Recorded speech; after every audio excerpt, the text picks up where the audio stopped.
Welcome, esteemed travelers, to the Interstellar Hyperrail. First-class service, non-stop straight to the red jewel herself, Mars. I am Nova, your navigational operations and virtual assistant. Throughout this voyage, I will provide optimal comfort, efficient route management, and state-of-the-art safety protocols. Now, please sit back and enjoy a synthetic beverage of your choosing. Synthetic beverages, synthetic brains. What's next, synthetic pilots? Name's Saul.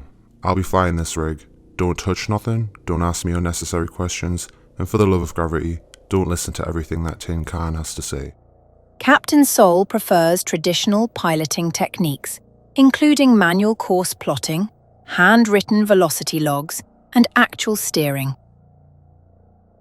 A rare and nostalgic approach. It worked for hundreds of years before your kind started flying ships with your algorithms and safety protocols. Thank you very much. Now initiating the Martian departure sequence. Please ensure that all snack packets are thoroughly freeze-dried, limbs are within your designated field, and any devices are safely deactivated. Before departure, we must reiterate that Hyperrail & Co. is not liable for the unexpected levitation of snacks, small children and egos, lost luggage, lost time, or lost existential identity, minor temporal displacement, spontaneous cloning, or unauthorized time travel. Launching in 3, 2, 1. Liftoff confirmed. Trajectory locked, velocity nominal. We've officially departed Earth's atmosphere, folks, and are now comfortably cruising for the Red Planet. The weather on Mars is a cozy minus 60 degrees Celsius with a sprinkling of iron oxide. So remember, SPF 5000 and your best winter coat. Nova, play my Black Hole Bangers Volume 4. This view deserves a soundtrack.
Pardon the interruption, Captain Sol, but I'm detecting a critical malfunction. Nova, stop. Sol, I'm trying to warn you about... Nova, cancel. I'm an advanced 30th century AI navigation companion, not some Alexa. You need to listen to me. Nothing to worry about, folks. This is just some turbulence caused by the meteor storm. I've flown this route hundreds of times. This is completely normal. Correction. This is not completely normal. This is not completely normal. We in fact have a lot to worry about. Captain, I've detected a critical failure coming from the speed regulator Nova, chip. I would have appreciated a heads up. I would have appreciated a heads up. Diagnostic complete. Diagnostic complete. Speed regulator component failure. Speed regulator component failure. Acceleration is now exponential. We're quickly approaching the threshold of light speed. Time displacement probability. Time displacement probability. 95%.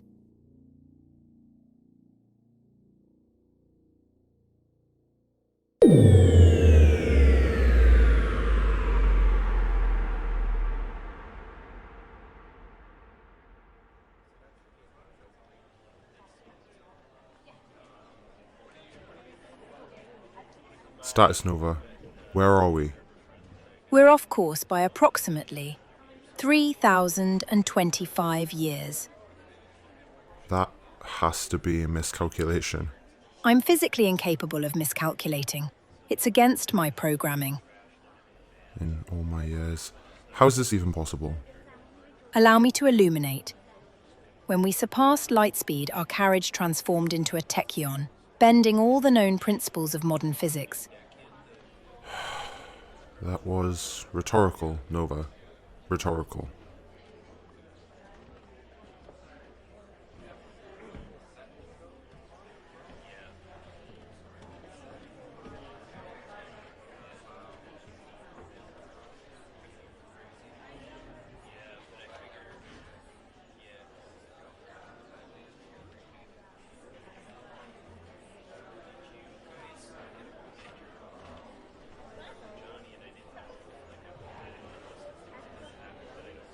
Judging by the environmental factors and the inclusion of asbestos in the surrounding bricks, it appears that we're in Newcastle upon Tyne, England, year 1829. We are in the locomotive works of George Stephenson, father of railways. The machine before us is Stephenson's rocket, a pioneering example of The rocket. I've read about her. First of her kind. Changed the way people thought about distance and time. With a top speed of 30 kilometers per hour, it is functionally obsolete in comparison to us. Not obsolete, it's foundational. Without this obsolete masterpiece, your whole navigation system wouldn't exist. Interestingly, it appears that the rocket's eccentric-driven slide valves are a mechanical precursor to our damaged speed regulator component.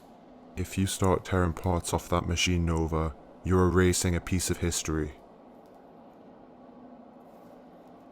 It's moving. That's our window. If it leaves here, we lose it. If I can retrieve them, we may be able to return to our original time. Agreed, but no damage.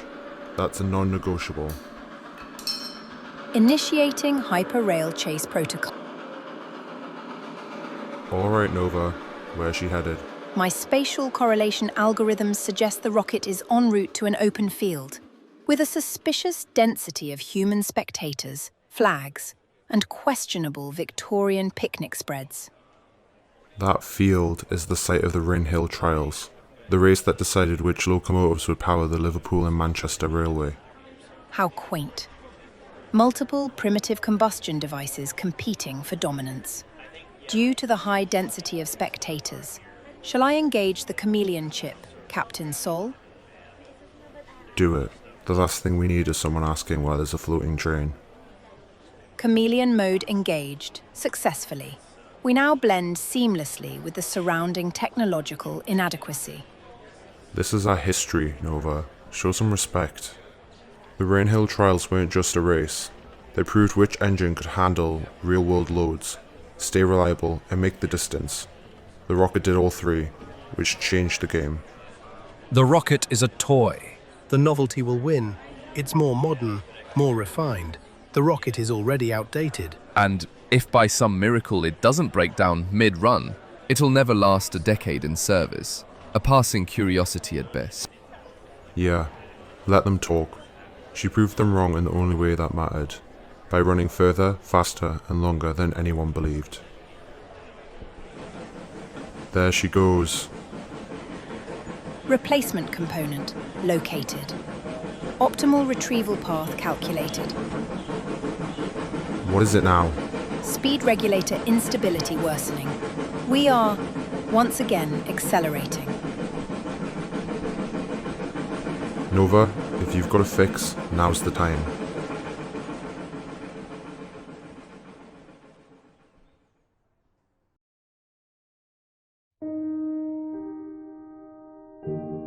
There she is, the beginning of it all. 3 centuries later and she still stands strong. Confirmed. Component: eccentric driven slide valve. Condition: optimal. Retrieving will require delicacy. You carried the weight of the world once. I promise we'll make this quick. Components secured. We can proceed. Then let's finish this.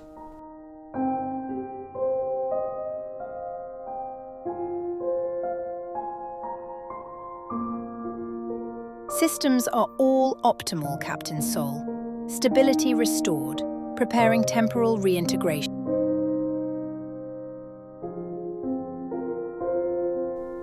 Let's do it. Hold tight, folks.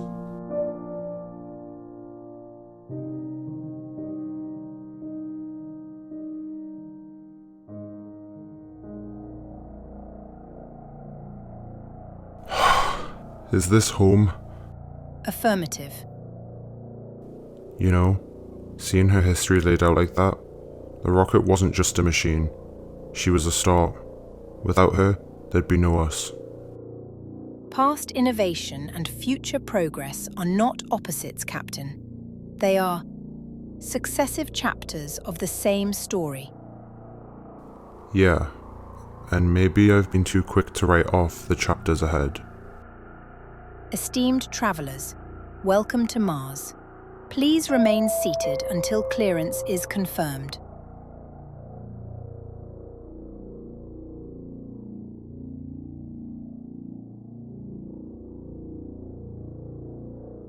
Hyperrail & Co. requires your acknowledgement.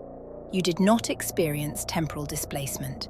You did not encounter George Stephenson's rocket. You are not subject to spontaneous duplication or existential fragmentation. Thank you for travelling Hyperrail. Please mind the gravity gap as you